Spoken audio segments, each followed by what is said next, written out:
With so many games in the franchise, why am I talking about this game the whole time? Well, there are a couple of reasons. Battlefield 1 was the last successful Battlefield game, with many of my longtime friends playing in matches with me for a long time. The game's presentation and intensity made it one of the most entertaining games to come out in ye old year 2016. There was a story mode about former World War I veterans, which was quite difficult from what I remember. Battlefield 1 had this important introduction where the player would control several soldiers in the middle of a battle. The whizzing of bullets would pass the player as they would use several era-accurate weapons. Battlefield 1's gameplay loop was very interesting as well, being able to pick up the opposition's weapons and use them. The array of vehicles spreading from cars, planes, horses, trains, and blimps made such a great amount of variety. I never really touched the single player campaign, but I later heard that it was very neatly put together. The multiplayer was where the game became one of the best ever. The immense amounts of weapon modifications kept me playing for a long time. The game had multiple classes similar to previous titles in the series. Support, medic, assault, and scout all had intriguing playstyles along with their own guns to unlock over time. Battlefield 1 was the first Battlefield I ever played, and I still have my physical copy ready to play on the Xbox Series X.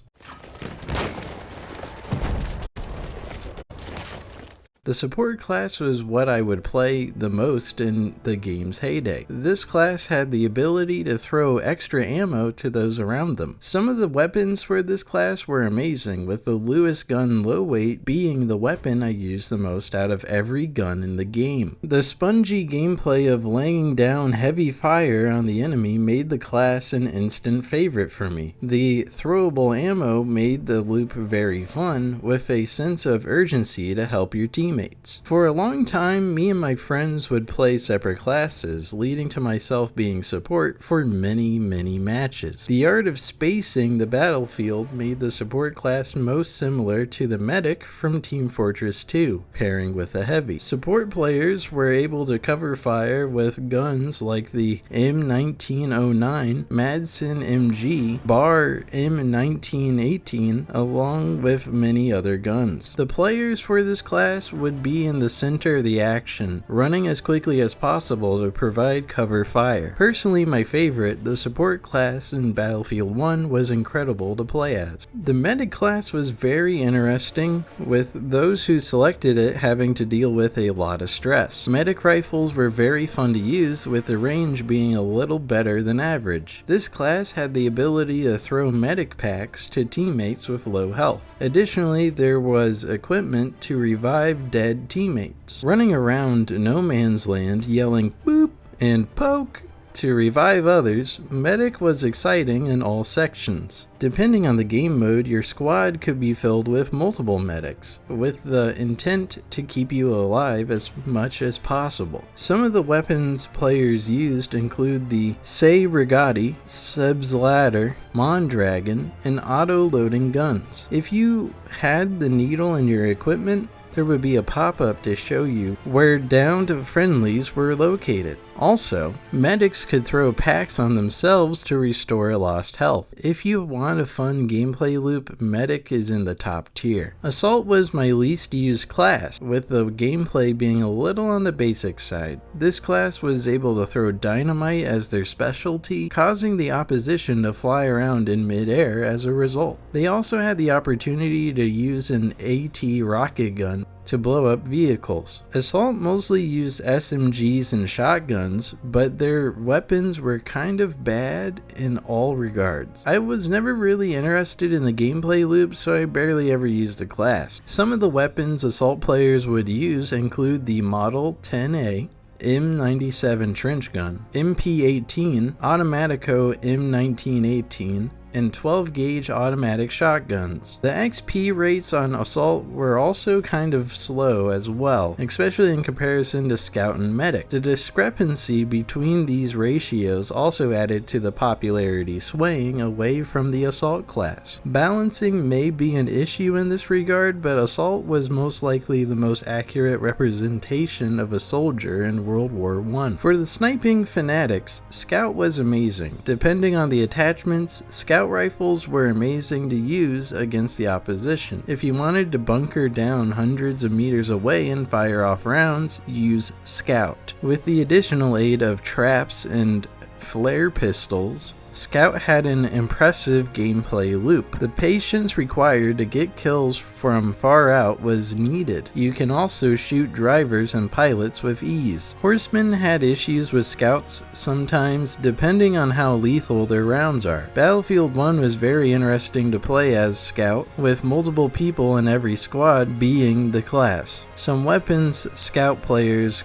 would use include the Russian 1895, the Gewher 98, SMLE Mach 3, the M1903, and the legendary Martini Henry. Depending on the distance, XP gets rewarded differently for Scouts. Sometimes Scout players could deliver an onslaught of bullets, creating an unholy display of discipline on the opponent. Usually soaring through the air, pilots could fire built-in guns at enemies from any position on the map. Some planes are built for multiple people, but only the pilot has repairing equipment. If the pilot's plane was destroyed and they escaped the wreckage, they could use small weapons to protect themselves. Pilots were equipped with parachutes with the possibility that a scout could shoot it. Tanks were very important in combat, but their class was very limited. Tankers usually have the same loadout as pilots, but tend to stand in their vehicles until the very end. Tank drivers could crush walls and tear down whole buildings, similar to crash planes. Additionally, seats on the tank can fire projectiles and simply travel within its body. Tanks had the potential to shoot planes out of the air. Cavalry had a fun time on the back of a horse, brandishing a rifle, pistol, and longsword to cut down enemies. Horses had a boost capability and could run over enemies as well. According to the menus for the class, cavalrymen could also hold ammunition and medical packs to help other soldiers. Cavalrymen also hold anti-tank grenades, making them very dynamic.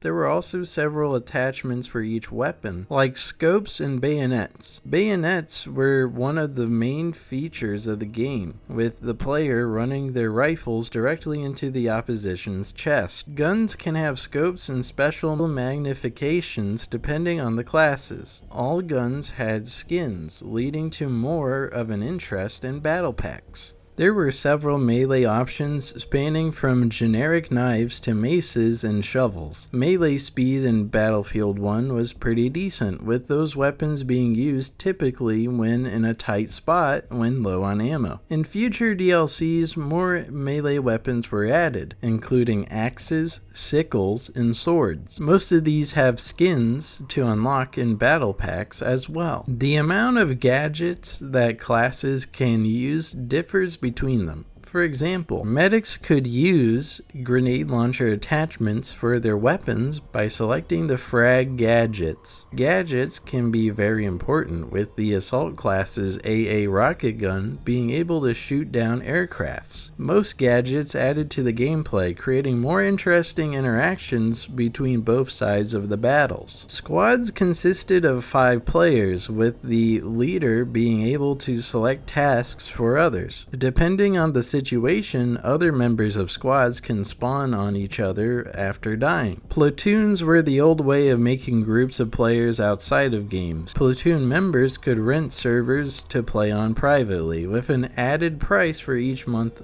of use. Battlefield 1's platoons were very easy to join, even if they aren't used that often anymore. Between land, air, and sea, Battlefield 1 gave the players the ability to approach battles from all angles. Most maps showcased a huge vehicle from the losing side of the battle, which were airships, destroyers, and the enormous behemoth. For a small time in the game's beginning, behemoths would glitch out and rummage around the map after being destroyed. They did fix this in later patches for the game, but it was entertaining at the time.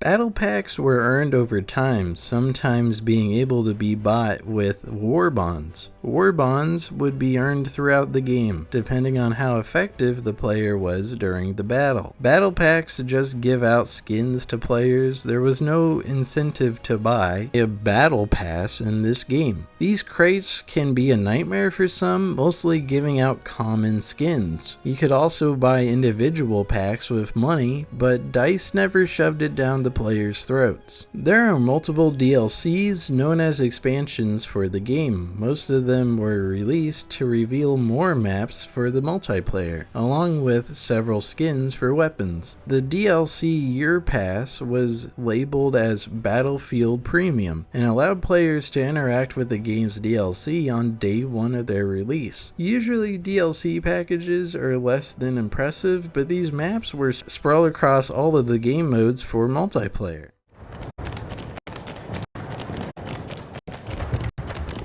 Battlefield 1 was definitely a cut above the rest, especially with the perspectives given for each player. In comparison to the more recent first-person shooters, Battlefield 1's expansive gameplay and intriguing playstyles made it one of the best in the past 10 years at least. Now that it has been 8 years, DICE and EA must look at this game and learn what made it special. Instead of brushing past it and making mistakes, this game must be studied as one of the most important in the franchise. Battlefield 1's interesting setting and use of destructible buildings adds to its impressive resume as one of the best games in the genre. I just know one thing. Battlefield 1 shouldn't have been this franchise's only game of this caliber. Before Battlefield 1, Battlefield 4 and 3 established a franchise when it came to impressive work. After it, however, showed the cost of that work, leading to several underperforming dumpster fires that might kill the franchise. 2042 and V are not what Battlefield used to be and never will. We deserve, as a player base, to see something better. All in all, Battlefield 1 was special due to its impressive scale and unwavering player base,